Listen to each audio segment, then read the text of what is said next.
On behalf of the monastery, Father Abbot Sergius, Father Stephen Wojtowicz of the seminary, St. Seminary, and on behalf of the Museum and Repository of the Orthodox Church in America, I'd like to welcome you this evening to this talk by Archimandrite Justin of Sinai.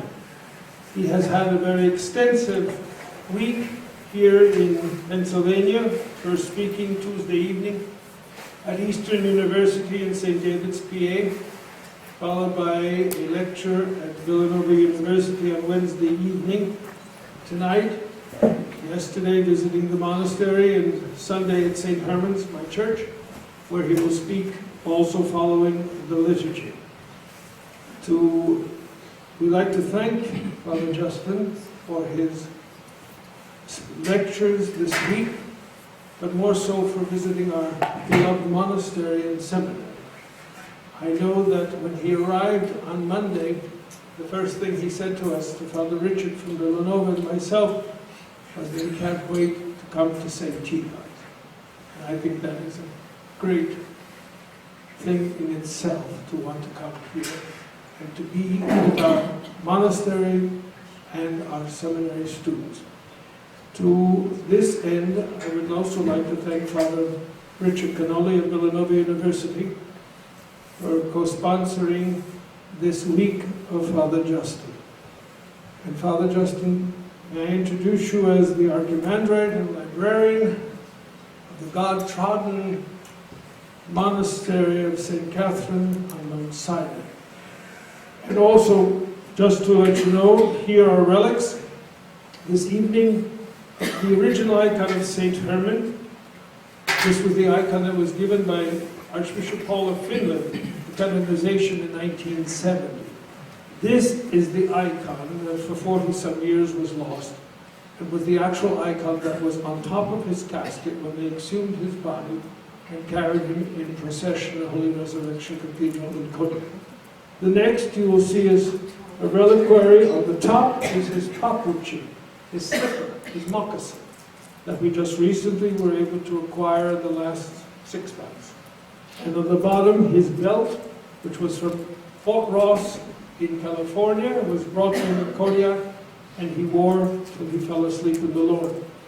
Next, you'll see the reliquary with the relics of St. Catherine of Alexandria, the patron saint of the monastery of Mount Sinai.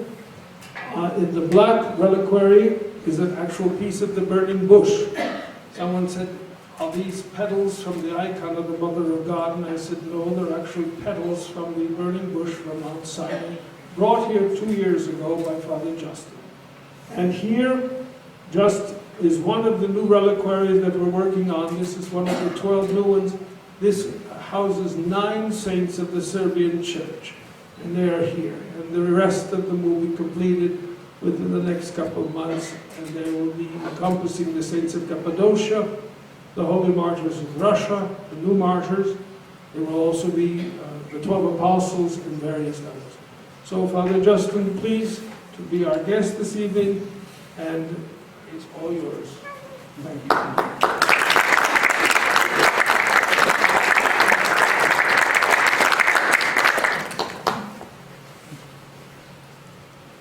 My first visit to St. Tikhon's, but it is indeed a joy here to come here to meet the community here.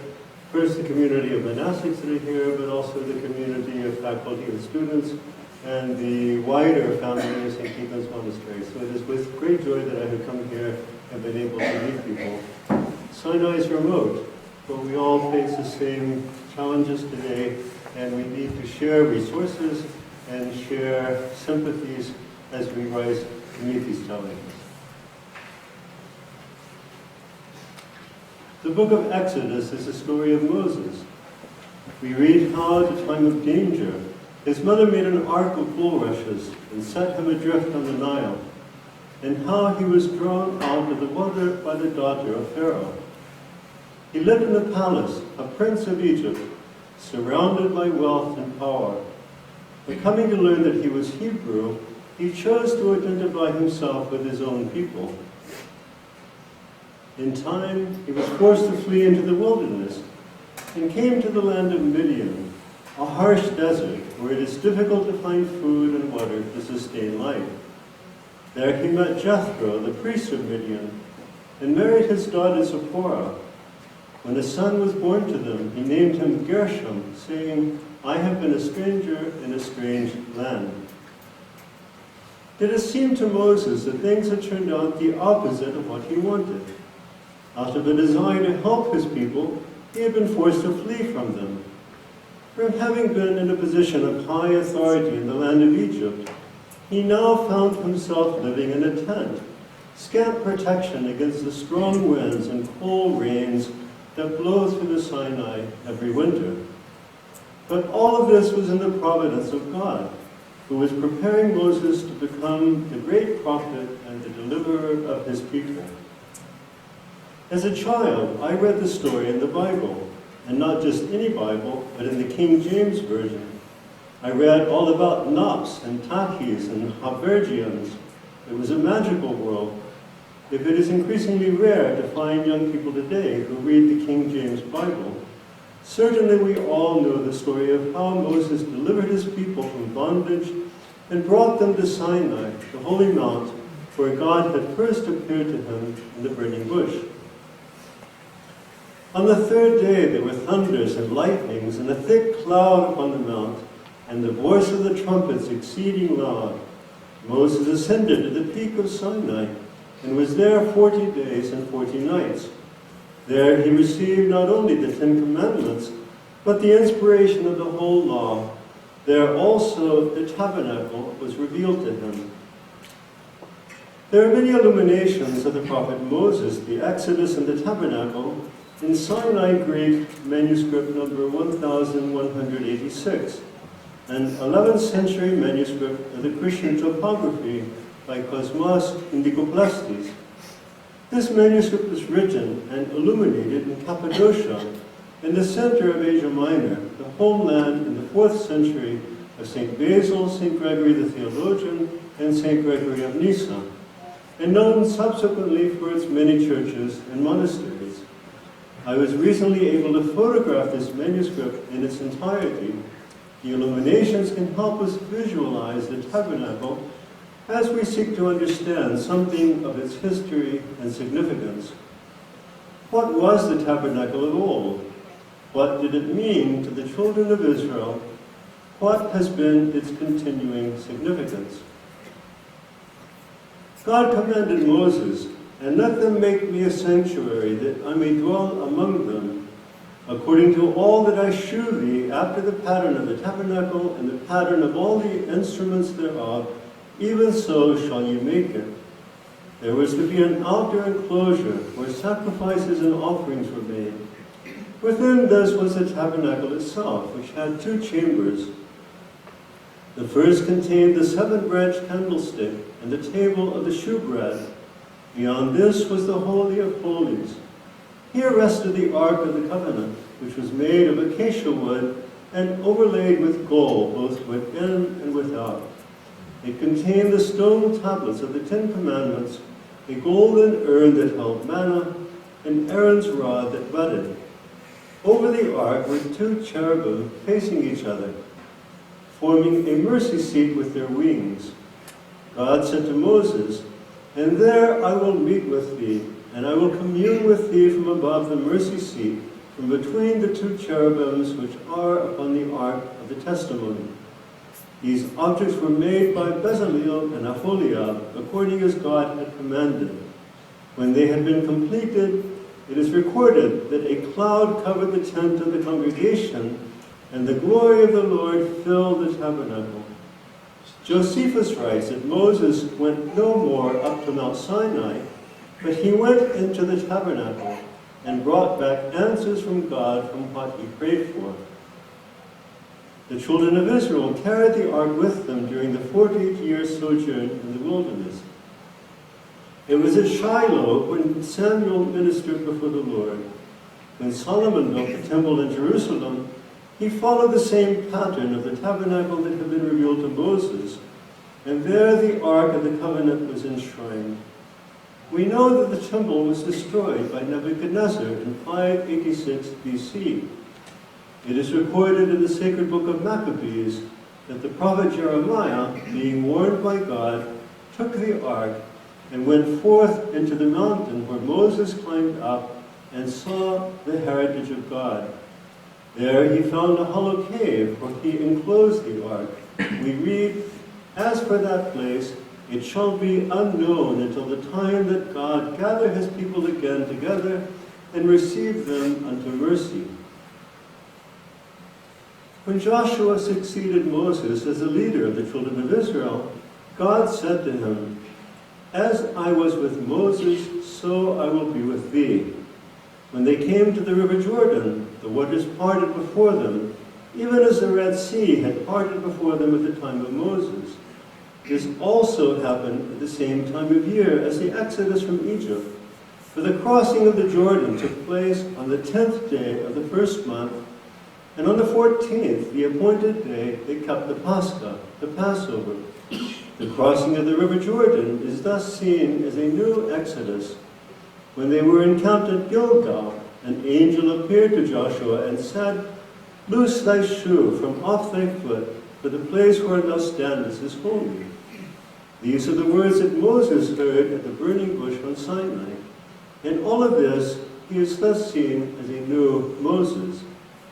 An appeal is made to the earlier Exodus and to Moses as a way of illuminating the significance of the new Exodus and the new leader, Joshua. The new Exodus and the new leader take on a special significance precisely because of this correlation. There are many such patterns that can be identified in the Holy Scriptures. The earlier event, person, or place is said to be a type of the later event, person, or place from the Greek word typos, meaning prototype, pattern, or figure. When two events are thus correlated, it is said that a typology is established between them. The later event will never be precisely identical with the earlier to which the appeal is made, but the correlation is sought as a way of adapting and interpreting the present experience by means of the older event, person, or place, and thus celebrating the new event and revealing the providential continuity in the historical experience. Typologies do not always link earlier events with present experience. The prophets of Israel also invoked these same correlations in speaking of future hopes. The prophet Hosea recalled the sojourn in the wilderness with longing. It had been a time when God was close to his people. Again, God would bring Israel into the wilderness where the covenantal alliance would be reconsecrated, as in the days of her youth, and as in the day when she came up out of the land of Egypt. The prophet Micah writes that God will again show marvelous things according to as the days of thy coming out of the land of Egypt. These typologies reach a certain culmination in the prophecies of Isaiah. The return from captivity to Zion is seen as a new exodus, and the first is invoked for the mighty acts of God that took place at that time. In eschatological vision, the prophet Isaiah also sees the conversion of the nations who will be a part of this new exodus to Zion, and there the establishment of a universal messianic kingdom. And in that day there shall be a root of Jesse, which shall stand for an ensign of the people. To it shall the Gentiles seek, and his rest shall be glorious. And it shall come to pass in that day that the Lord shall set his hand again the second time to recover the remnant of his people. And there shall be an highway for the remnant of his people, which shall be left from Assyria, like as it was to Israel in the day that he came up out of the land of Egypt.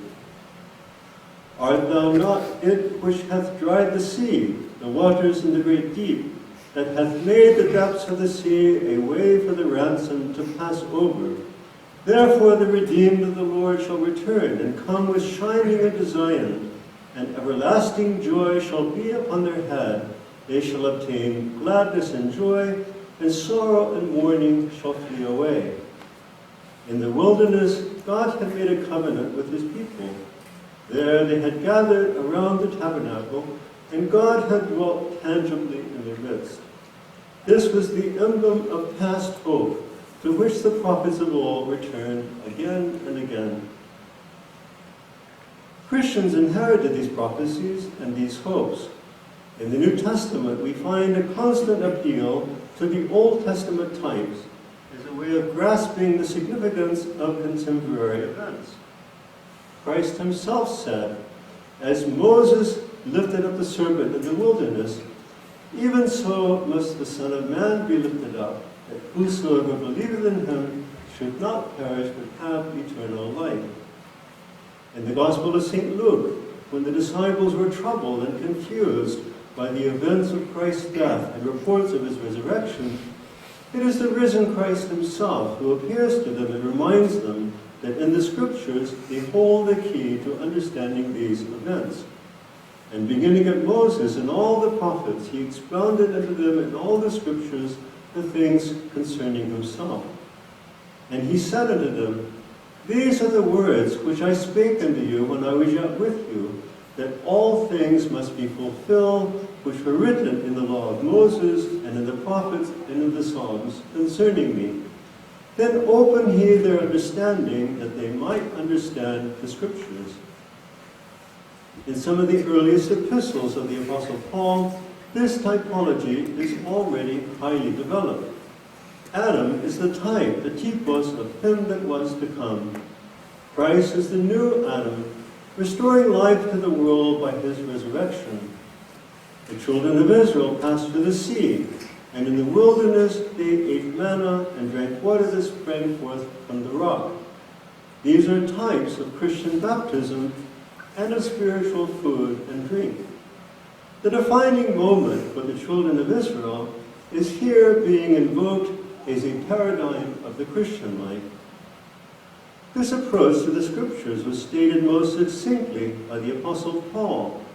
"For I delivered unto you first of all that which I also received, how that Christ died for our sins according to the Scriptures, and that he was buried, and that he rose again the third day according to the Scriptures." The Scriptures referred to here are, of course, the Old Testament. They are to be understood in a whole new way, in the light of the events that have happened to Christ. Although this reading was new, yet the process was not. The apostles were doing what Israel had always done, understanding the present by means of the past, and so establishing a typological relationship between past and present. How did Christians come to understand the rites and vessels of the tabernacle as types fulfilled in Christ? Under the Mosaic law, priests within the tabernacle offered up sacrifices, a propitiatory shedding of blood for the forgiveness of sins. And once a year, on the Day of Atonement, the high priest entered into the Holy of Holies, not without blood, which he offered for himself and for the errors of the people. The earthly tabernacle was a reflection of the tabernacle in heaven that God had revealed to Moses. It was the example and shadow of heavenly things. For God had commanded Moses, "See that thou make all things according to the pattern shewed to thee in the mount."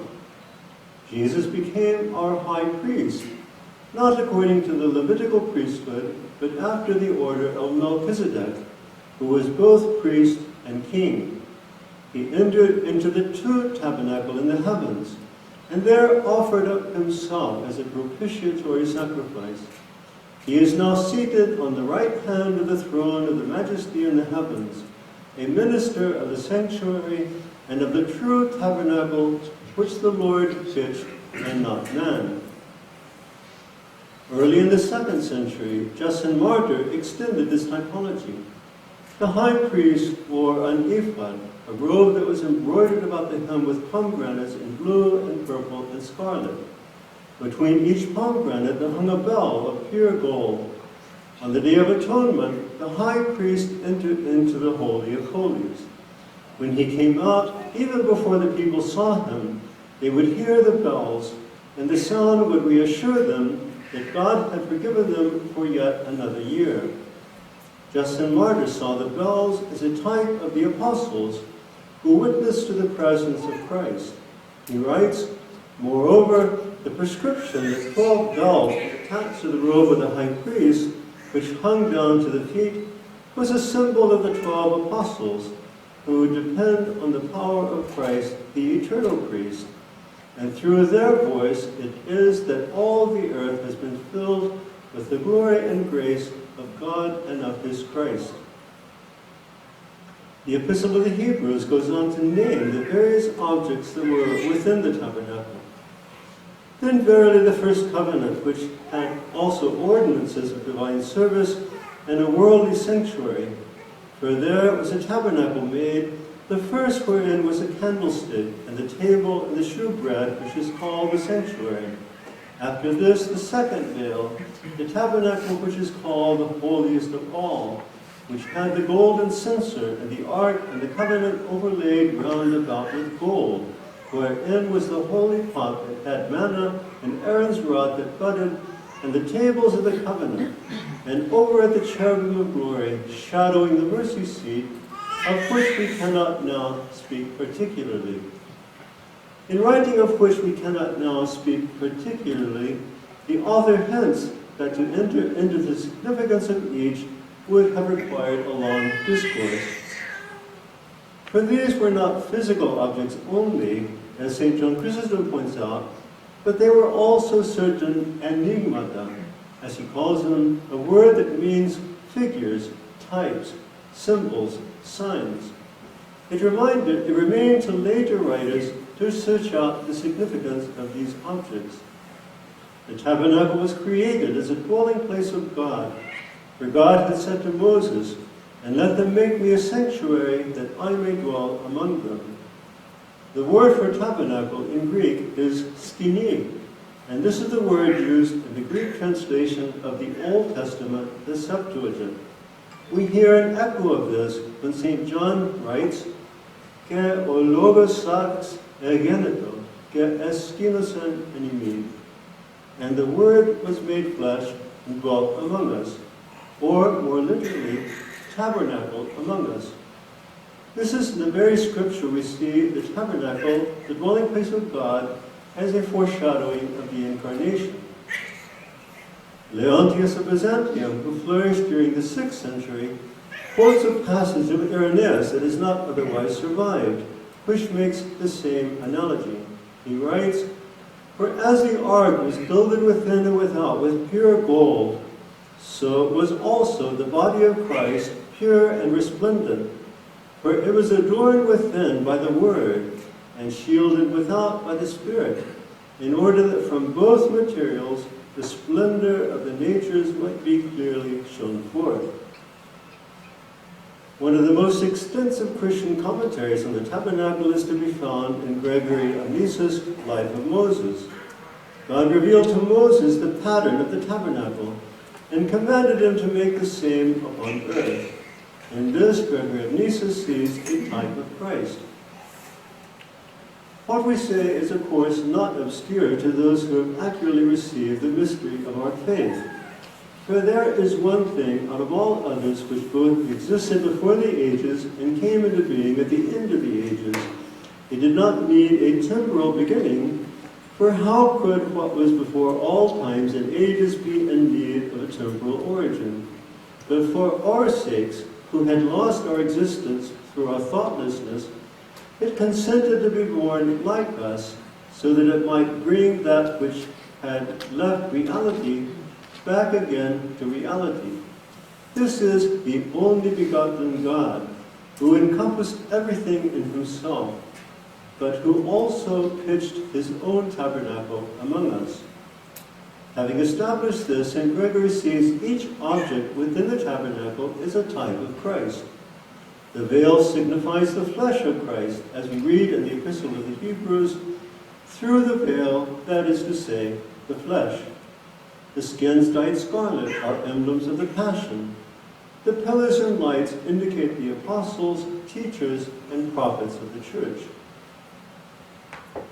But in Orthodox sermons and hymns, the imagery of the tabernacle could be said to come into its own as a type of the all-holy Theotokos, the Virgin Mary, she who became the dwelling place of God. She is the ark, made golden both within and without by the Holy Spirit, containing within herself the Word of God. She is the lampstand bearing Christ, the light of the world, the table for the shewbread, the loaves of offering, the golden vessel that held the manna, spiritual food for the faithful. She is the mercy seat over the ark between the two cherubims. She is the rod of Aaron that miraculously blossomed and bore fruit, the golden censer holding within herself the live coal of divinity, the bush burning with the fire of the Godhead and yet remaining unconsumed by the flames. We find examples of this typology also in Gregory of Nyssa. The bush burned with fire but was not consumed by the flames, he writes. From this we learn also the mystery of the Virgin, the light of divinity which through birth shone from her into human life did not consume the burning bush, even as the flower of her virginity was not withered by giving birth. The manna is also a type of the Virgin. Neither plowing nor sowing produced the body of this bread, but the earth which remained unchanged was found full of this divine food of which the hungry partake. This miracle teaches in anticipation the mystery of the Virgin. In the 6th century, St. Romanos the Melodist composed an Akathis hymn to the Most Holy Theotokos, in which there are many refrains addressed to her, even as the salutations of the Archangel Gabriel. The poem contains these verses: Rejoice, tabernacle of God, the Word. Rejoice, Holy One, holier than the holies. Rejoice, ark made golden by the Spirit.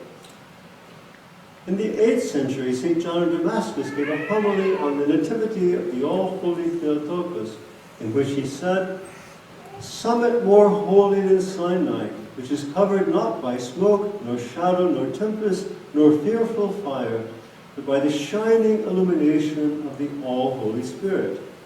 For there the Word of God wrote a law on tablets of stone, using the Spirit as a finger.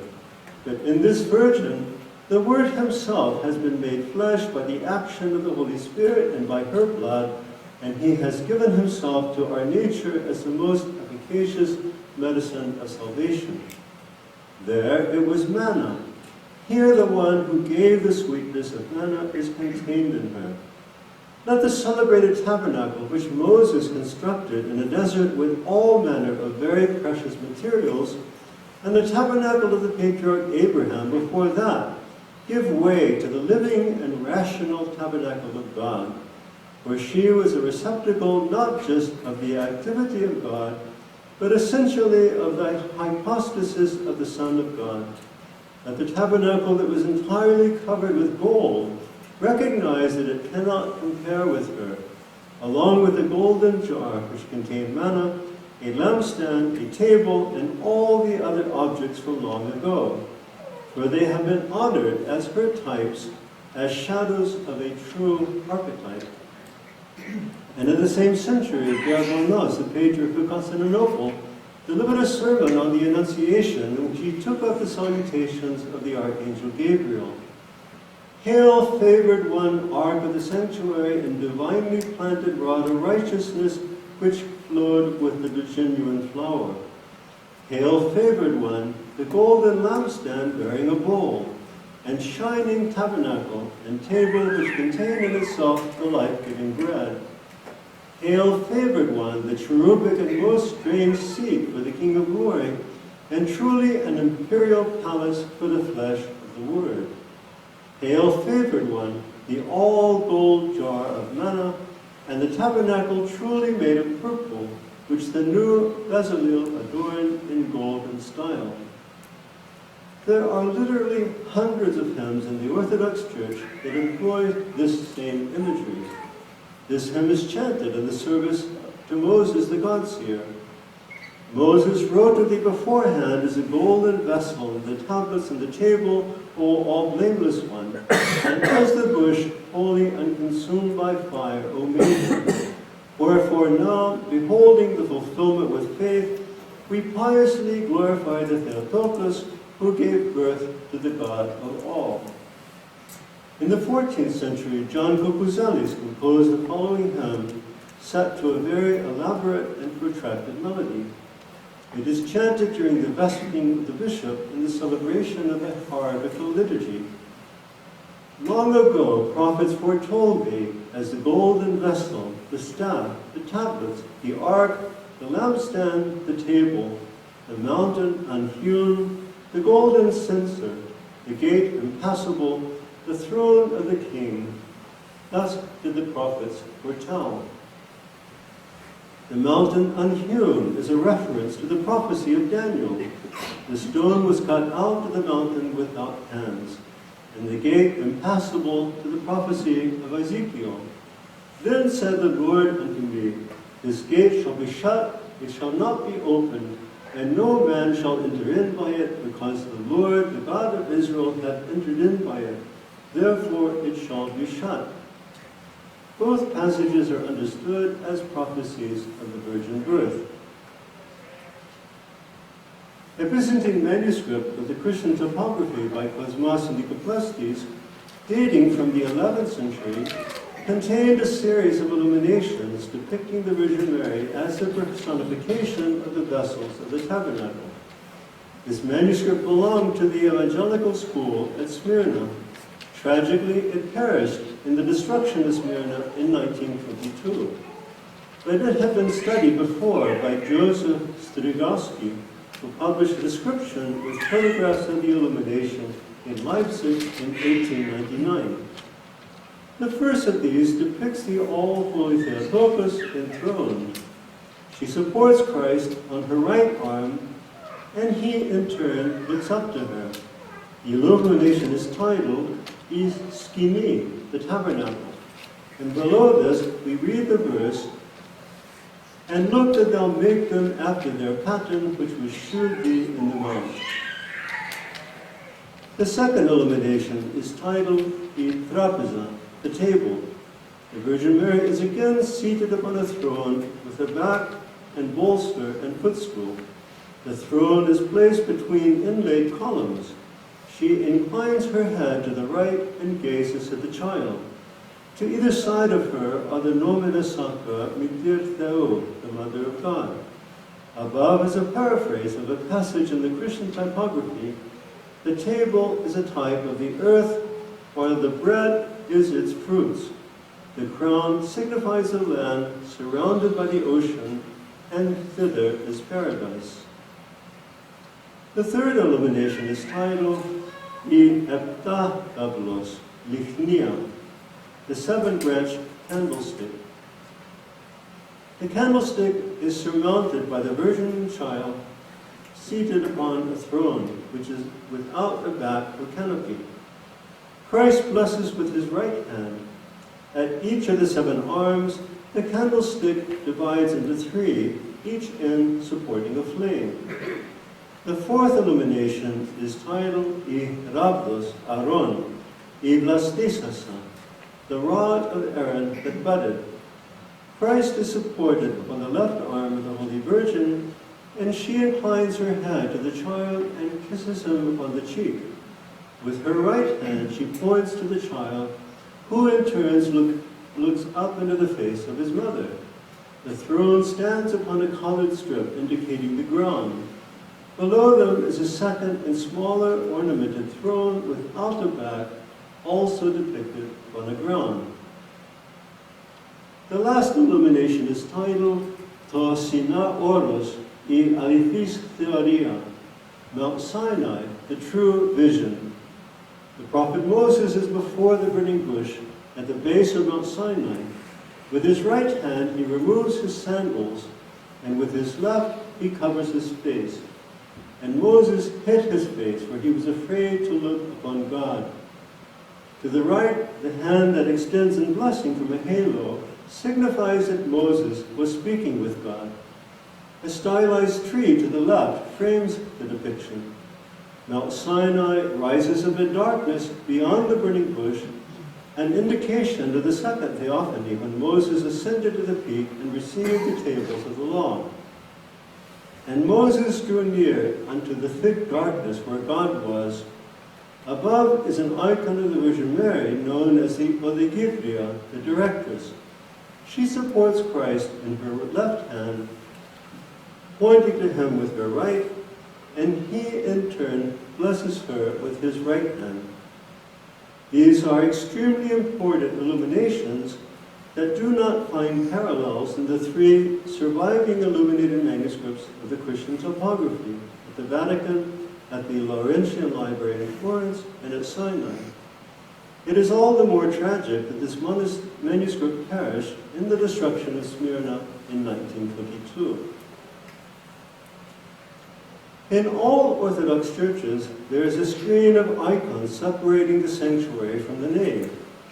In this sense, the church itself is like the tabernacle, with its place for the people and its inner space reserved for the priests. The central opening of the icon screen has a door that is closed with 2 leaves and a veil that is drawn over the opening as well. On the 2 leaves of the door, it is customary to depict the Annunciation, with the Archangel Gabriel on the left at the moment of the salutation, "Hail, thou that art highly favored, the Lord is with thee," and the Virgin Mary on the right, accepting the salutation, "Be it unto me according to thy word." But in the Basilica of Sinai, this is not the case.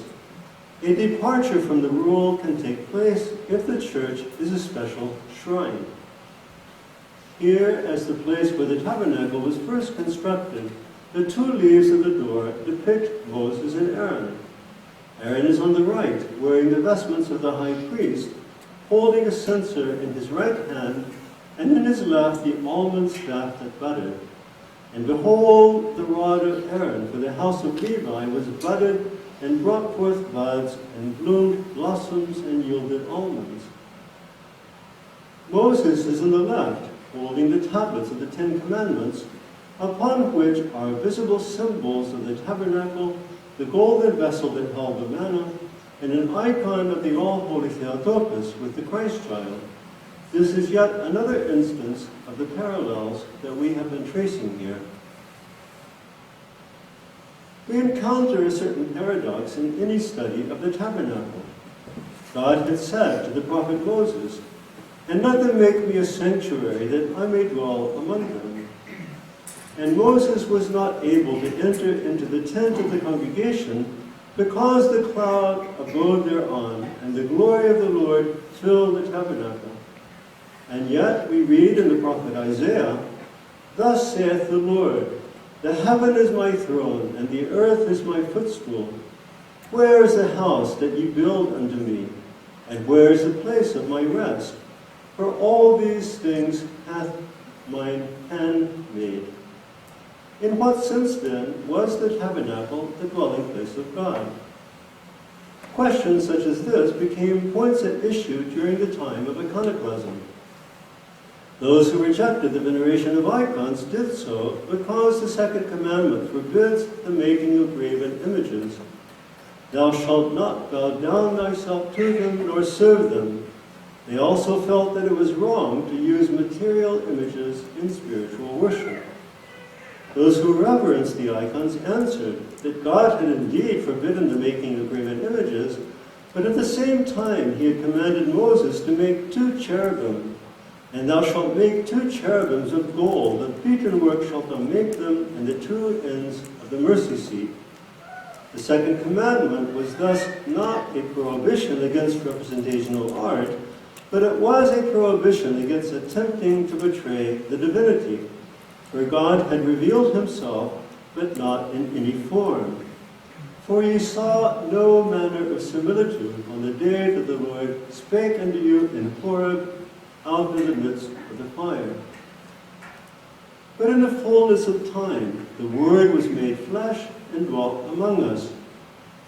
How this could be must ever remain a mystery. But there have been many times when the Church has been called upon to say what this is not. These Christological controversies have required the formulation of precise distinctions in terminology. Using the language of Chalcedon, the Fourth Ecumenical Council, we say that Christ has a perfect divine nature and a perfect human nature united in one hypostasis. Christ shares his divine nature with the Father and the Holy Spirit. He shares his human nature with every human being. These natures, as such, cannot be portrayed, but the hypostasis, which combines the two natures, has the properties of an individual who can be portrayed. And since the two natures are not separated, again using the language of Chalcedon, the one portrayed is incarnate God. Thus the iconoclasts were wrong to condemn the use of material images. St. John of Damascus, writing in defense of the veneration of icons, invoked the example of the tabernacle. What is more insignificant than colored goatskins? Are not blue and purple and scarlet merely colors? Behold the handiwork of men, becoming the likeness of the cherubim. Was not the meeting tent an image in every way? And see that you make them after the pattern for them, which is being shown you on the mountain. Yet all the people stood around it and worshipped. Were not the cherubim kept where all the people could see them? Did not the people gaze upon the ark and the lampstand and the table, the golden urn and Aaron's rod, and fall down in worship? I do not worship matter. I worship the Creator of matter, who became matter for me, taking up his abode in matter and accomplishing my salvation through matter. In this passage, St. John touches on yet another question. What is the relation between an image and that which it portrays? An icon and its prototype differ in essence, but share the same likeness. In venerating an icon, we do not venerate the nature of the image, the material of which it is made, but we venerate the likeness of the prototype that appears in the image. Here also the tabernacle presented an analogy, in that the tabernacle, which was fashioned here below, was a likeness of the tabernacle in the heavens that God had revealed to Moses. The priests of the tabernacle served unto the example and shadow of heavenly things, as we read in the Epistle to the Hebrews. At the outbreak of iconoclasm, John of Damascus had written, "For since we are twofold, fashioned as soul and body, and our soul is not naked, but as it were covered by a mantle, it is impossible for us to reach what is intelligible apart from what is bodily. Just as therefore, through words perceived by the senses, we hear with bodily ears and understand what is spiritual, so through bodily vision we come to spiritual contemplation." In the generation following, Theodore the Studite developed this same thought. So whether in an image, or in the gospel, or in the cross, or in any other consecrated object, there God is manifestly worshipped in spirit and in truth, as the materials are exalted by the raising of the mind towards God. The mind does not remain with the materials because it does not trust in them. That is the error of the idolaters. Through the materials, rather, the mind ascends towards the prototype. This is the faith of the Orthodox. The entire imagery of the tabernacle is very much a part of every Orthodox church. There is a sanctuary reserved for the priests, separated from the nave by a veil. The church will be filled with lamps. Clergy and vestments offer up fragrant incense as the emblem of prayer. The sakos of an Orthodox harp is adorned with small bells, still sounding a reconciliation between God and man. In worship, we join our prayers and hymns to those of the angels who ever stand before the throne of God in heaven.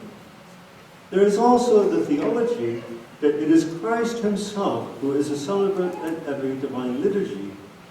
Towards the conclusion of the prayer of the cherubic hymn, the priest prays, For thou art he that offereth and is offered, that accepteth and is distributed, O Christ our God.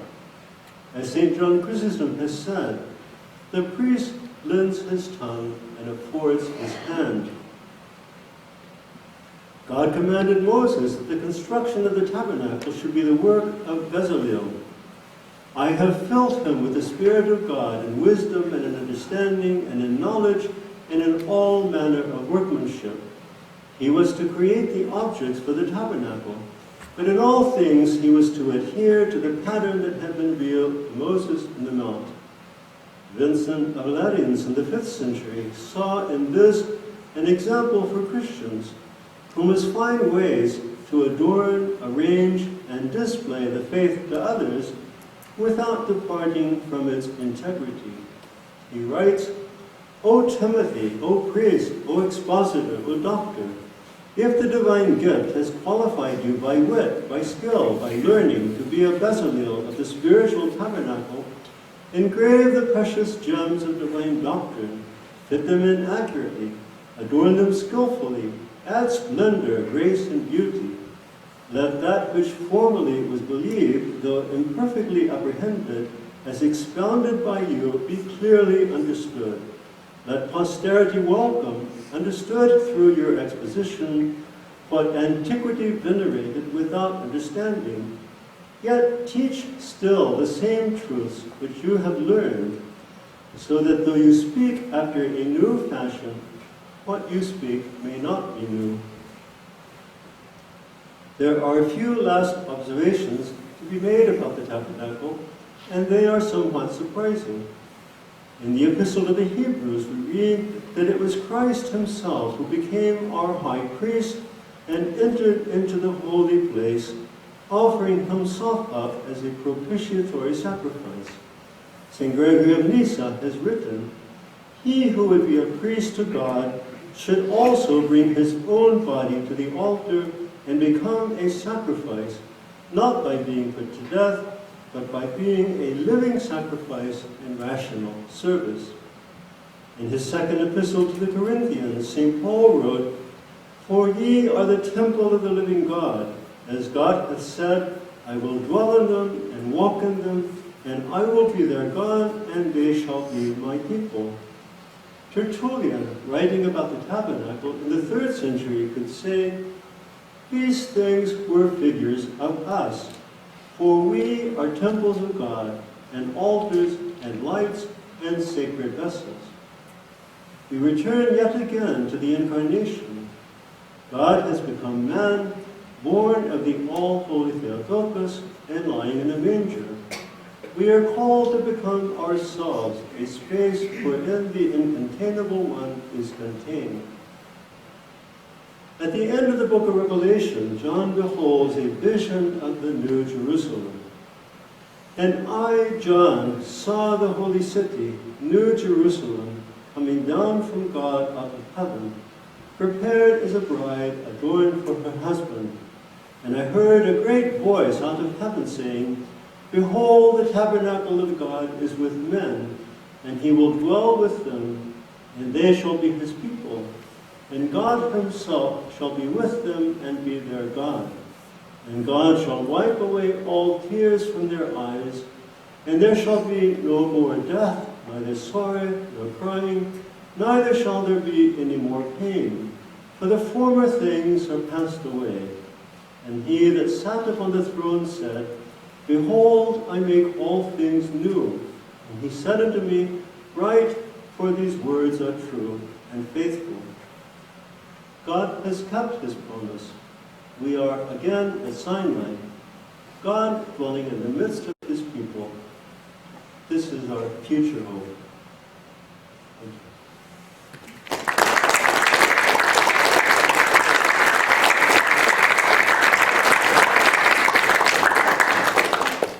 Thank you, Father.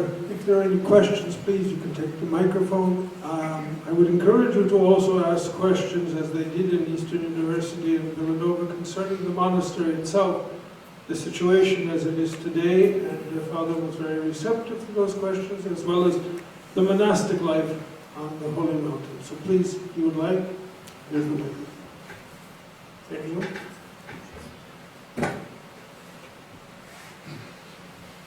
Thank you, I won't need it.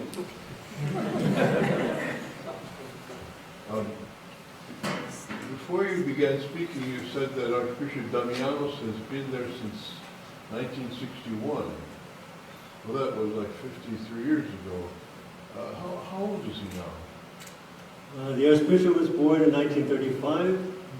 He finished his theological training at the University of Athens. He did his 2 years of military service, and then he came to Sinai as a novice in 1961. He remembers Weizmann and the Princeton team that came, and he has been a witness to everything since 1961. He became the Archbishop in 1973. In 1961, there was a dirt road leading up to the monastery. It was not very well known. It was very difficult to reach. Each time it rained, the road would wash away. And in those days, it was necessary to take 2 cars, because if one car broke down, there was no chance of a second one coming by. So he has been at Sinai since that time, when it was difficult to reach, not very well known, very isolated. And it is during his time that the roads have been constructed, towns and villages have grown up for the Bedouin in the area. The monastery is today a magnet for visitors. There are times when we have 1,000 people a day coming to Sinai.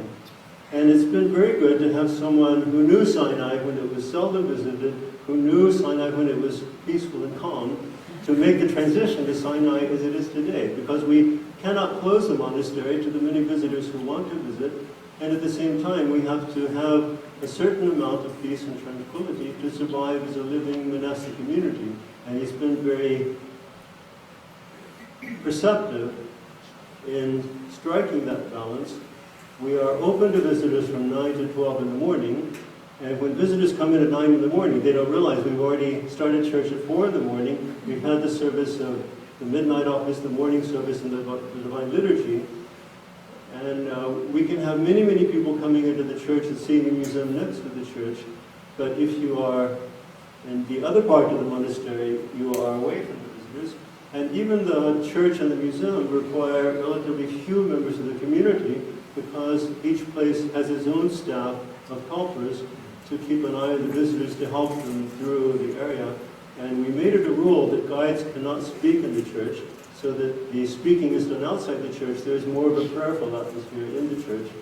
So that is the balance that we've been able to strike between being accessible and open and being in quiet for our own spiritual services. Many people remember Sinai when it was seldom visited, and they have a great regret that the monastery is today so frequented.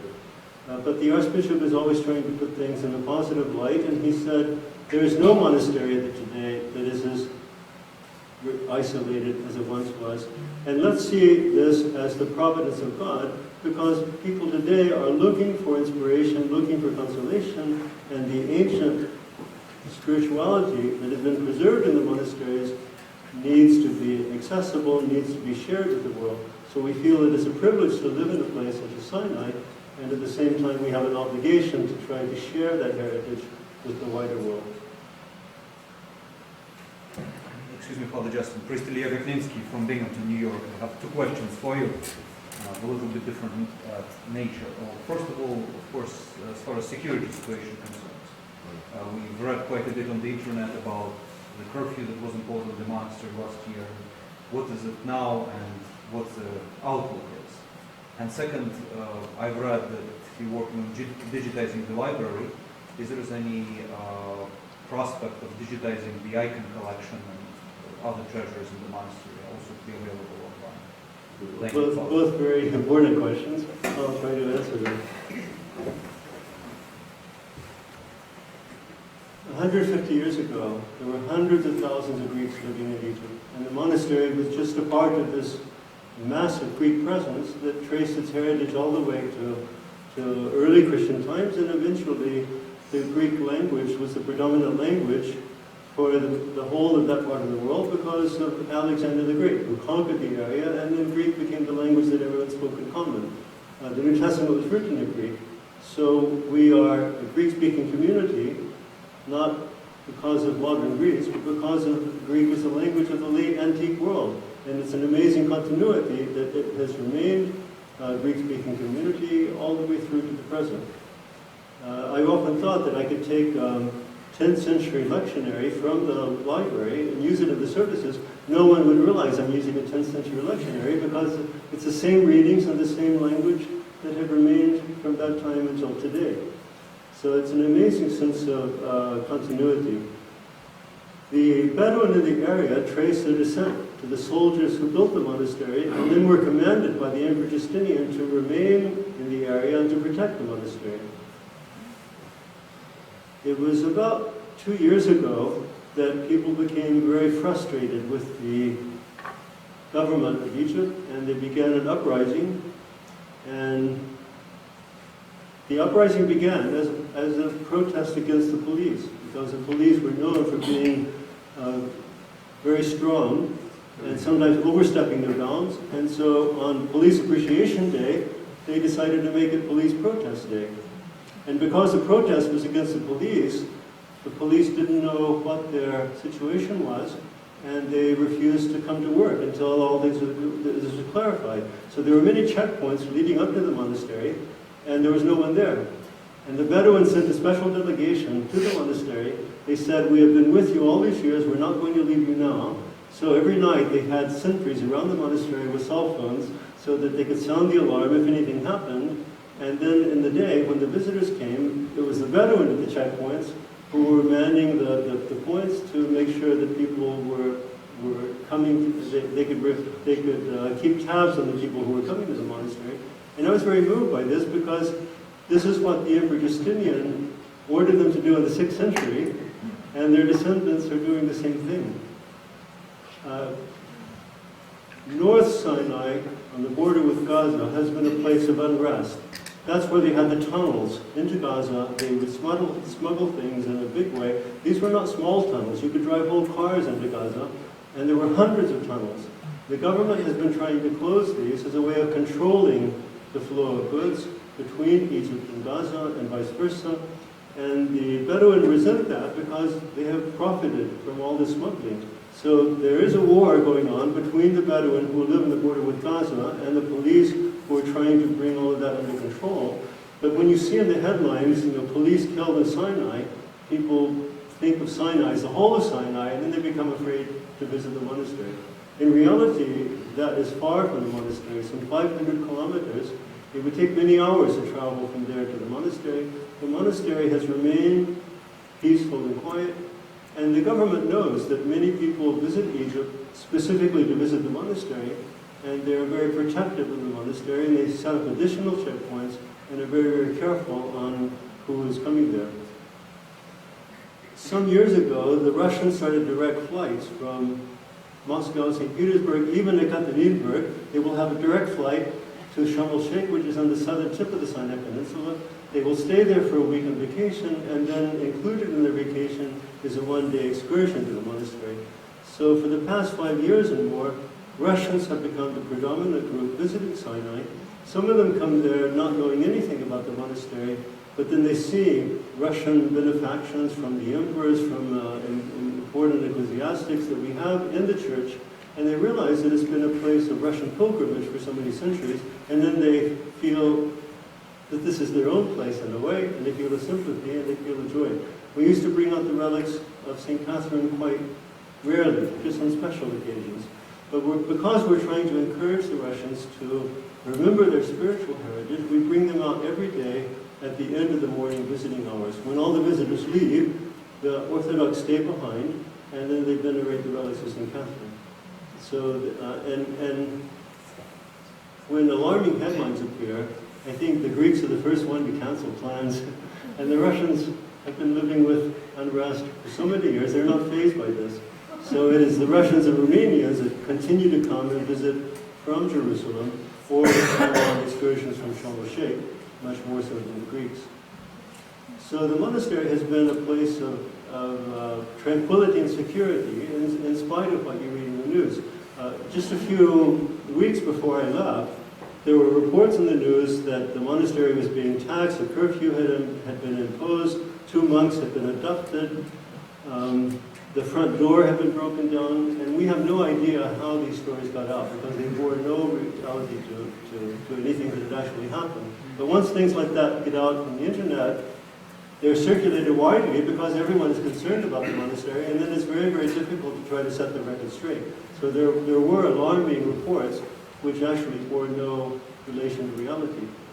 But the monastery no longer has the security of being a small part of a large Greek presence in Sinai, and we have to be much more sensitive now about stressing to the Egyptians that we are an inherent part of Egypt's history. Many people think that you must be Arab-speaking Muslim to be a true Egyptian. And we have to remind them that being a Greek-speaking Christian is also part of Egypt's long history, and that we are an inherent part of contemporary Egypt. And that means that we have to make the appeal to Egyptian media. We have to be much more aware of the Arabic archives that we have, and in this way we can substantiate our place in contemporary Egypt. We have been photographing the manuscripts for some years. We have plans to photograph the scrolls that we have. Many of the scrolls, we have 1,000 scrolls in Arabic and it's 800 in Turkish. And these are almost always firmans given by the local rulers and by the Sultan himself for the protection of the monastery. And these are very, very important precedents for our own days, and we want to photograph these and make them accessible. The icons were photographed by Kurt Weitzman, who made about 5 expeditions to Sinai in the late 50s and early 60s. And it was those publications by Princeton that really publicized the treasures that Sinai has and had much to do with the number of visitors who have come from that time until today. Black and white photographs have been available from the University of Michigan, which was a partner with Princeton. But Weissman would not let anyone see the color negatives unless you were writing a doctorate under his direction, so he was very protective. But then when he passed away, they came into the possession of Princeton, and they were worried that they were printed in a type of celluloid that tends to develop a pink tone over time. So to protect the negatives, they have now scanned them at high resolution. And this coming April, the week after Pascha, they are going to have a conference at Princeton on the Sinai icons, and I've been invited to that. They want to make low-resolution images widely available so that anyone can study the Sinai icons, but not of sufficient resolution for publication, so that you would still have to write them and get formal permission for publication. And this will do much to make available icons that have not been accessible up until now. But Weissman was only interested in the older icons. And so he photographed all the older icons. He published volume 1 of the manuscripts and never did volume 2. He published volume 1 of the icons and never got around to volume 2. So we have things that have not been published. And Weissman was focusing on the Byzantine icons. We have Russian icons, we have later icons that were not photographed by him. And in a way, I've seen some of these, and they were photographed at the time when it was difficult to do that. And some of the photographs, one part of the icon will be in focus and another not in focus. They didn't have the time to do the careful lighting that you need to photograph an icon with the gold leaf. And so there's much that can be done to do things better than were done in the late 50s and early 60s. So all of these are welcome developments, but we can do better than Weitzman did, and that is my plan. I photographed a few icons, and you can get amazing resolution if you photograph them in sections and stitch the images together, and you can see every detail, and I think that we should do this ourselves, and then have better images than Weitzman was able to take. Father Justin, an add-on to my question. I've been to monastery twice. Unfortunately, we never met personally. Father Nivers was our guide. Outside the museum and outside the basilica itself, is there any possibility to see any of those icons, or are they completely off limits? They're completely off limits because we have about 2,000 icons in a storeroom, and it's not just out of protection that they were off limits. When one of the things that Weissman helped the monastery to do was to put the icons on screens so that you could put many screens together and then if you want to see the icons, you pull out that particular screen. But these were immense screens. They were about as high as the ceiling here, and there was a tremendous vibration when you pulled the screen out. So they didn't want to subject the icons to these vibrations, and we are renovating that entire building, all the icons that are in another storeroom, temporarily, and then when we bring them back and put them in the original storeroom, we want to have a much better way of storing them, and then they would be more accessible. But I don't think we've ever let people studying icons into the storeroom. Even when people came from the Metropolitan Museum to establish exhibitions of icons, they were working from published sources. They were never taken into the storeroom and shown everything. Recently I was in upstate New York at Holy Trinity Monastery, and a deacon there told me that something upwards of a third of the monastics who reside now on Sinai are Romanian. Is that true? No, that's not true. I don't know where they are very protective of the Greek heritage there, and I think rightly so, because it goes back to the 4th century. Sinai was a part of the Holy Land, and the Holy Land was a part of the Greek-speaking world, so we were a part of the Greek-speaking world. And we read in the life of St. Anthony that he never learned Greek and had to have an interpreter when he came to see him.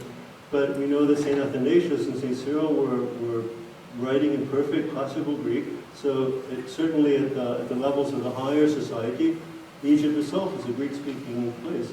So, and there's a rule today that you must be of Greek heritage to enter the monastery, and it is by exception to that rule that I've been allowed to join the community, and one monk from England.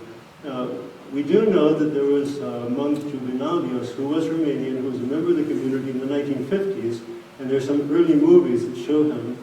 So there have been non-Greek members of the community, and certainly 1,000 years ago it was a place where Greek predominated. I think it's always predominated, but there were people from other nations and other nationalities also living in Sinai, but never in that number, certainly not in more recent times. okay, thank you. When you go to the church and all the visitors are standing like statues, you know a Russian group is there. And when everyone is kneeling, you know a Romanian group is there. And when everyone is seated comfortably, you know the Greek buildings are there. I heard you say in passing, with some quotation or something that you were reading from, about the Ark of the Covenant being in some cave, taken into some cave in the mountain until such a time as whatever. Is that what it went to? I heard it went to Ethiopia, or That's recorded in the book of the Maccabees. the Maccabees. Okay, yeah, that's right. So a lot of the Protestants don't accept the validity of this book, and that's why not many people know that. But you do have Indiana Jones looking for the Ark, and some scholars think that the Ark may have been destroyed at the time of the Babylonian captivity, because we know that all the vessels of the temple were taken. That's what was being used in the banquet, and Daniel saw the writing on the wall and predicted the destruction of the Babylonian Empire. And the Ethiopians feel that when the Queen of Sheba came to see Solomon, she lived there for some time. They had a son named Menelik. When Menelik returned to Ethiopia, he took the ark with him, and it is now in a church in Ethiopia. So you have these different traditions. But in the book of the Maccabees, it mentions that it was taken into hiding, and it will be revealed in the providence of God. Which book of Maccabees? First, second, and third.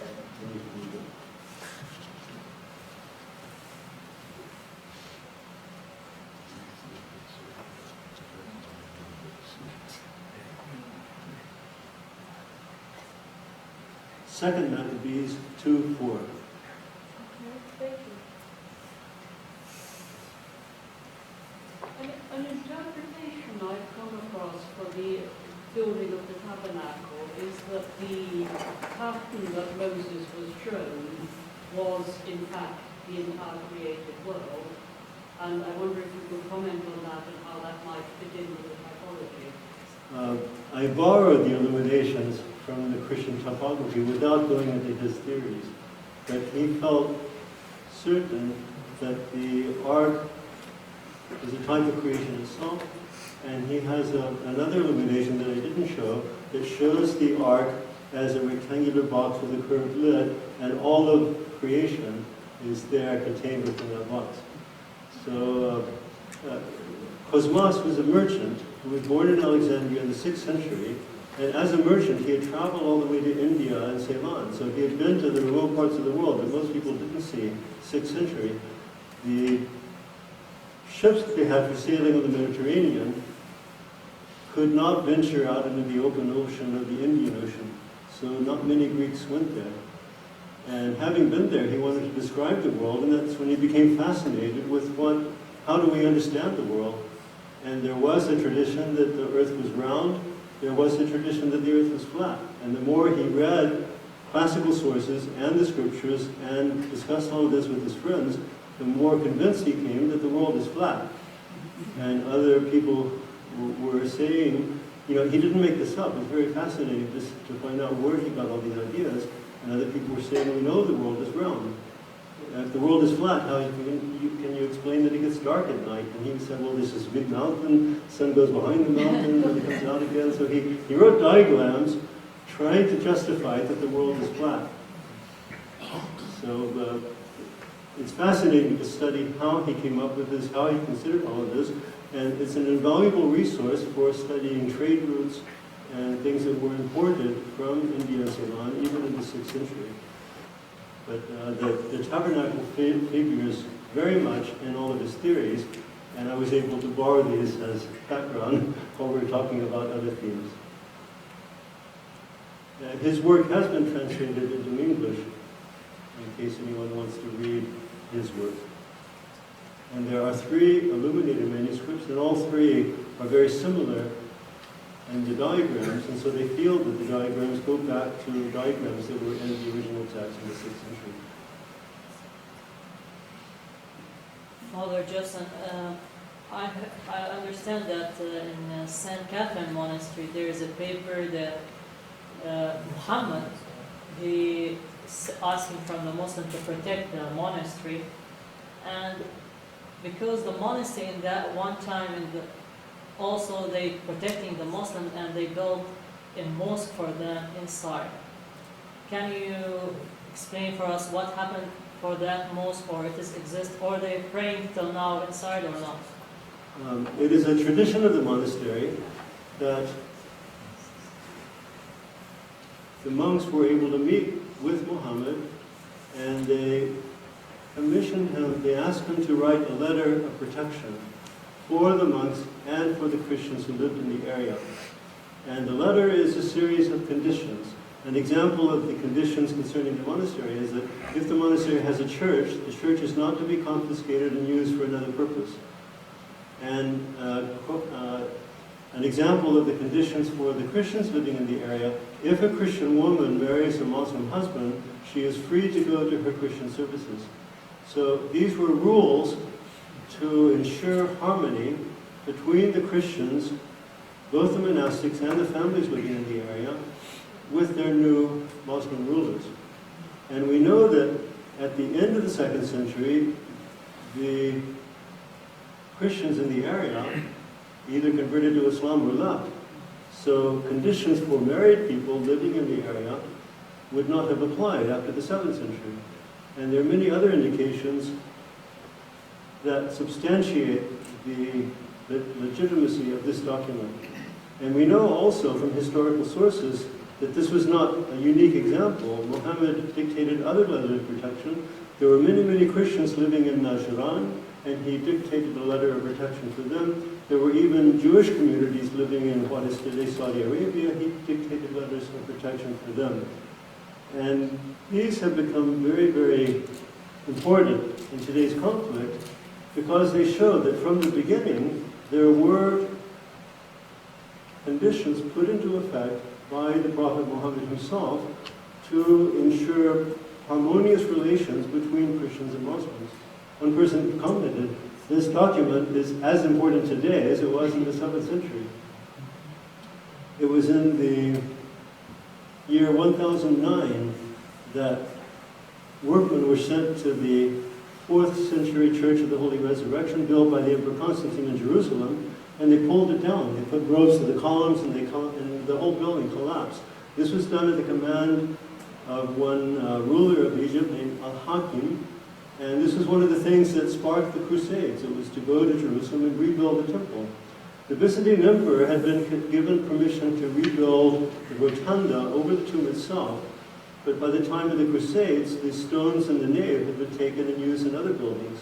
So when the Crusaders went there, they rebuilt the Church of the Holy Sepulchre. They kept parts that were existent, but then they also added more to it. So when you go to the Church of the Holy Sepulchre today, it is very much a late Romanesque, early Gothic, Western architecture. And it's very confusing because of all the different levels and the different time periods. And it was my experience that only after repeated visits can you make sense of the outlay and the different time periods of the church, and then it all becomes very meaningful. Our tradition is that he was coming to Sinai to do exactly the same thing, but the monks were tipped off, and within 3 days they had converted an existing structure into a mosque so that he was appeased and spared the church.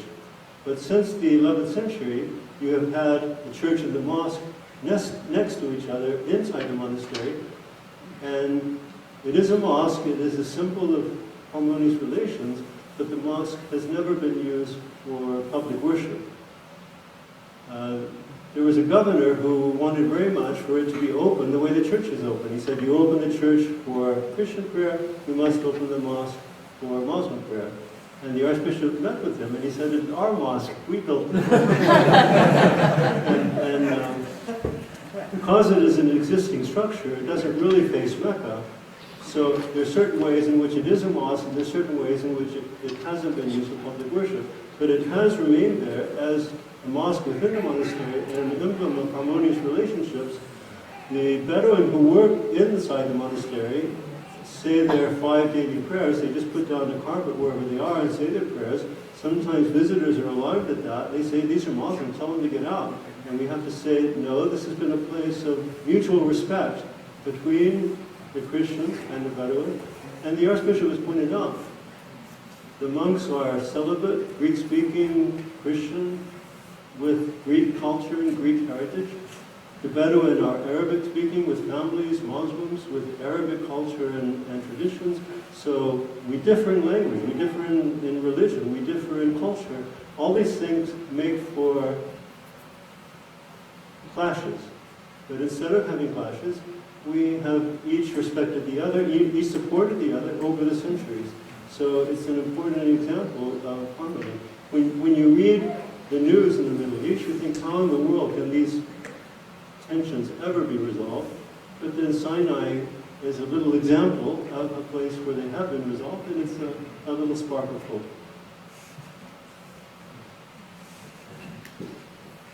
Hi, Father. I'm glad you came here for this discussion. I'm currently a student here at St. Tikhon Seminary. I have a two-part question also.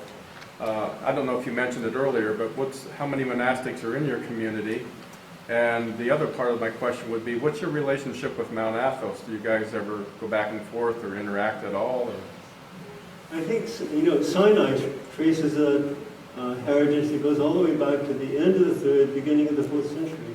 Egeria visited Sinai around the year 383, and already she witnessed highly established monastic presence. The monks brought vegetables and fruits for the benefit of the visitors, and when she came, the guide told her, at this point you see Sinai for the first time, and it is traditional to kneel and say a prayer, which showed that even in 383 she was not the first one to visit Sinai.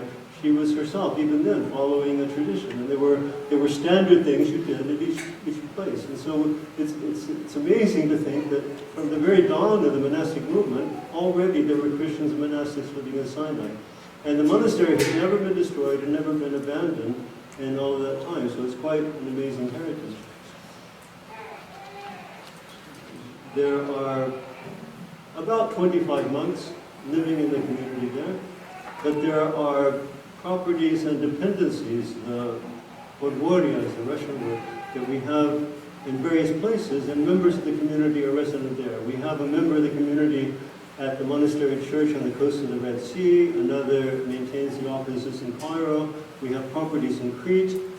And traditionally, we have had members of the community living in Zakynthos and Ioannina, in Constantinople, in Cyprus, and Lebanon, but there is no one, we are too few in number to have members of the community at those places.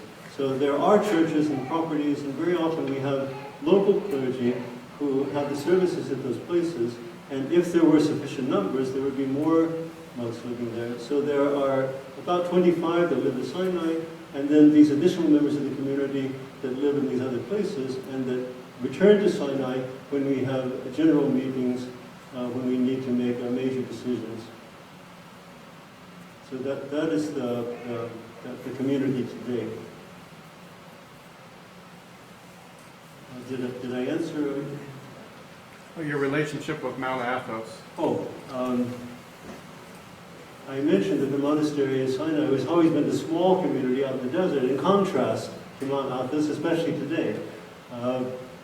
The entire peninsula was dedicated to monasticism, and the Great Lavra was founded in 963, and today there are 20 monasteries, many small skeets, many hermits living in seclusion. And so I think I've read that there are over 2,000 monks there, and the vigils that they have there are endless, but that they have the succession of chanters to be able to sustain that.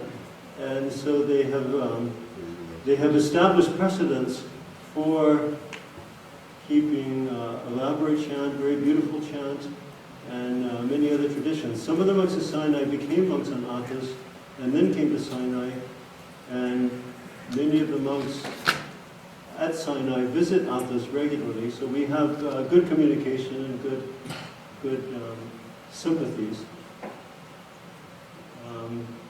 They boast that their traditions are stronger, they chant at a higher level.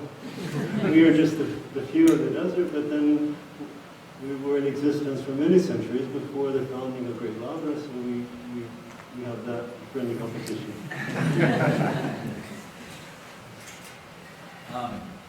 You mentioned, that we have the visiting time from 9 to noon, but if you were an Orthodox pilgrim, is there ever an opportunity to stay for the divine services? Yes, the visiting hours are 9 to 12. It's for the general public. And most of the visitors are unfamiliar with Orthodox churches. They walk in, they're a little bewildered, they try to understand things, and then they don't stay there very long. And when you are in the church and people are just milling through the church, it feels like a museum. But it's when the Orthodox visit, they don't come to go sightseeing, they come to attend our services.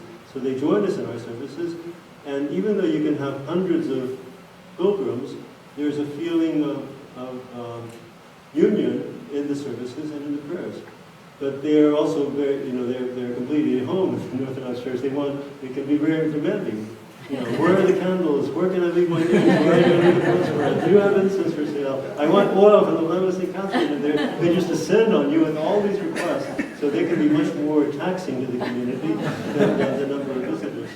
So do you ever allow visitors, is there any lodging, or do they have to leave? We have a guest house outside, and that was established, in earlier times, everyone stayed inside the monastery because there were so few visitors. But it was in the early 80s that the number of visitors became so numerous that became impossible. So they built a guest house down below, and that's where the greater number of visitors stay. So we do have accommodation, and there are also additional hotels in the area for the important feast days, like on the Feast of St. Catherine, and so many people come to the area. Is there a way to contact the monastery if one were ever to decide to go on pilgrimage there? Well, we have phone and fax and email. So, but the guest house refuses to get email, so we have to take requests to them.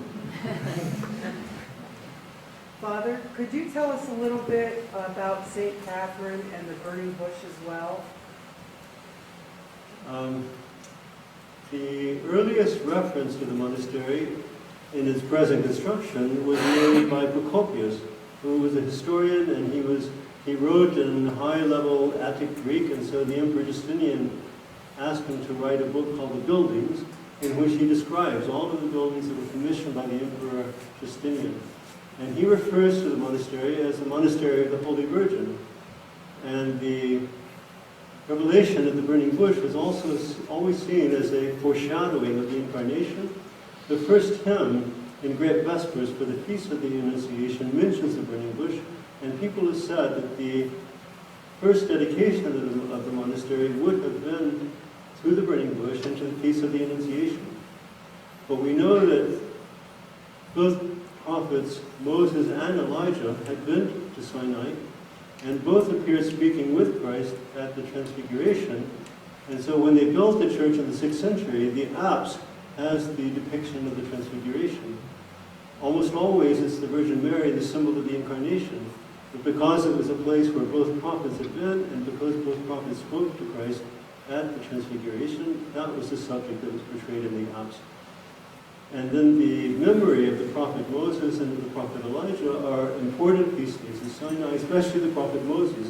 One person showed me a typicon in the monastery, the manuscripts, and it says, on Saturdays we chant the canon to the patron of the monastery, and it gives the canon to the prophet Moses. But after the construction of the basilica, the relics of St. Catherine were brought to the monastery, and certainly in the Middle Ages, many people came from the West out of veneration for St. Catherine. There was a monk of Sinai who had taken relics of St. Catherine to Rouen, to the Duke of Burgundy, in the early 11th century, and that became the center for the veneration of St. Catherine. And so the French especially have a great veneration for St. Catherine. She was one of the saints that appeared to Joan of Arc. And so through the centuries, they have come in great numbers, and they began calling the monastery St. Catherine's Monastery. And it's not as if one dedication supplanted the others, but they were just added to the others. So we still have the great feast day of the Annunciation. Sometimes we begin the service of the Annunciation in the chapel of the Burning Bush, so that initial hymn is chanted in the chapel of the Burning Bush. And then we celebrate greatly the Transfiguration, the prophet Elijah, the prophet Moses. But the greatest number of people come to the monastery for the Feast of St. Catherine. So we have all of these dedications. Yes. I'm curious about how long you've been there, and I don't know how often you come back here, but your impressions of making a home at Sinai and then coming back here and seeing Orthodoxy here.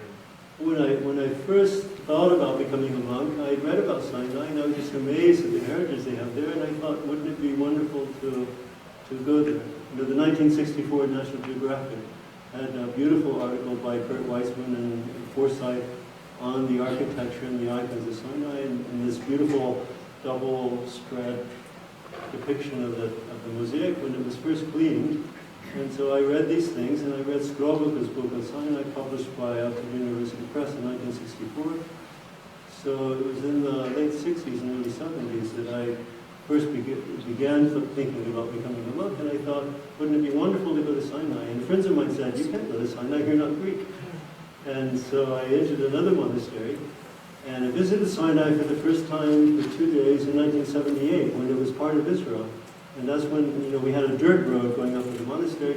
Everyone stayed inside. They had a generator that they would turn on at 6 in the evening and turn off at 9 in the evening. So we had electricity for 3 hours. And then I saw Sinai when it was still very much primitive compared to what is there today. And then I visited there for the second time in 1995, and my love for the place returned. And someone said, let me introduce you to the monk from England. And I thought, if there's a monk from England here, maybe there's room for an American. But I knew that if I wrote them, they didn't know me. And so I just decided to show up. Can I stay? So that's what I did. And when I mentioned the Archbishop, I arrived 2 days before the beginning of Lent. And I said, can I stay with you during Great Lent and celebrate Pascha with you? And many times monks from Athos come to Sinai because they want to spend Great Lent in the desert and go to the remote places and then return to Athos. So that was not so unusual. But later in the day, I asked the Archbishop, would it be possible to speak with you about becoming a member of the community? And he just glared at me. He wouldn't say anything. And that night he left for Athens. And so I was there 3 weeks, and when I would ask people, they say, oh, only the Archbishop can answer this question. And after he came back, then he said, now that you've seen Sinai without rose-colored spectacles, do you still want to join? And during the 3 weeks, they were saying, you know, was I attending the services? Was I fitting in? Was I making people nervous? And so then he was willing to consider my staying there. And even if you go there already as a monk, you're still there as if you were a novice. And then after 2 years or even longer, then they decide whether you can be a full member of the community. So I was there as if I were a novice again for 2 years, and they allowed me to become a full member of the monastery. And they assigned me to photograph the manuscripts because of my background in computers and scanners from the United States. And then it was about 10 years ago that the former librarian resigned, and they elected me to take his place. So I've been the librarian also now for about 10 years. So I've been accepted there far more than I expected, and it's been a dream to live in such an ancient heritage. For Greeks, it's just part of their ancient history. But for an American to have a 6th century wall as the back wall of his room is quite exceptional. Well, you didn't say as much, but I assumed that they were interested in using your technological. I think that emerged later on. They didn't know I did all of this when I first went there, but that emerged later on. Why are there so many more visitors now than there used to be? You said since the 80s there's just this. I think publications have shown what an important treasure Sinai is, especially for the icons. The manuscripts were known from the 19th century. The manuscripts, the icons only became really well known in the 1950s with the publications of George and Maria Sotirio, who was the first ones to photograph them and to publish 150 of the manuscripts, of the icons. And then Kurt Weitzman had planned to go to Sinai before that, but these publications encouraged him even more so to study the icons, the illuminations, and the inscriptions, all of this. And so that really opened up people's awareness of what a treasure there is. I've read that we have some 2,000 icons, and I've read that out of all the icons that survived from Byzantine times, half of them are Sinai. And that's because of the isolation, because of the dry and stable climate, and because the monastery has never been destroyed or abandoned. You know, the great imperial monasteries of Constantinople are no more. And so many other places were sacked over the years. The monastery of St. Anthony was taken over by the Bedouin for 80 years, and then the monks regained control of it. So all of these have had tragedies, and the monastery has never been abandoned or overtaken. And so that long continuity also ensures what an important heritage. But we have to remember, and we have to remind the scholars, the icons were not painted as works of art. The manuscripts were not written as exercises in scholarship. They were the services that the monk would need, the texts that would inspire them in their dedication, and the icons were written out of devotion. And I think increasingly, even museums, even secular museums, are realizing that they have to present works of art in context. You know, a previous generation thought that art was the international language, and it allowed you to consider art of different peoples and different epochs at this level of art only, so they were not interested in the context. But to fully appreciate any work of art, you have to know more about the context, and especially if you're dealing with a devotional art like icons. So increasingly museums are taking that into account and showing them as devotional objects in order to do justice to them. You talked about the services at the monastery. Like you start prayers at 3. Could you tell us more about that? All right, just very briefly. It says in the Psalms, 7 times a day have I prayed in the day, so the full liturgical cycle is 7 services. At 4 in the morning we have midnight office, morning service, and the liturgy. At noon we have 3rd hour, 6th hour, and at 4 in the afternoon we have 9th hour, vespers, and compline. And the liturgy is not within the daily cycle. It's like transcending time. So nocturnes, matins, 3rd hour, 6th hour, 9th hour, Vespers, Compline, and the 7th service. I'd like to thank Father Justin, and please, on behalf of our community, the monastery, and the seminary, we'd like to thank you very much for joining us this evening and being a part of our community here in South Canaan. Father may have a question for you, if I may ask you. He said to me, everyone asks me questions all these days when I'm here, but I have a couple of questions, but maybe he'll... Well, I'd like to pose a question, even if you don't answer me. 4 years ago, someone visited the monastery. The University of California at Berkeley has 9 theological institutes, including an Orthodox institute, all within the orbit of the university, and they're able to benefit from the academic resources of the university and allow people to study theology, even to gain doctorates in these fields. And she mentioned that last year, 3 of these closed because there's declining membership in churches, declining need for clergy, declining interest in having advanced degrees in theology, and it's becoming more and more difficult to keep these institutions afloat financially. And so she was very interested in how you are meeting these same challenges here at St. Tikhon's, because there you have a declining need, and institutions are closing, and so she posed the question, how are they doing at St. Tikhon's? So I would think that even if the number here is small, we're not talking about decline in the Orthodox Church, we're talking about meeting increasing needs, and so our challenges are very different here. But that is a question that was posed to me, and one that I would like eventually to be able to pose to you, and perhaps some of you could answer that, not here this evening, but in future conversations. Thank you, Father.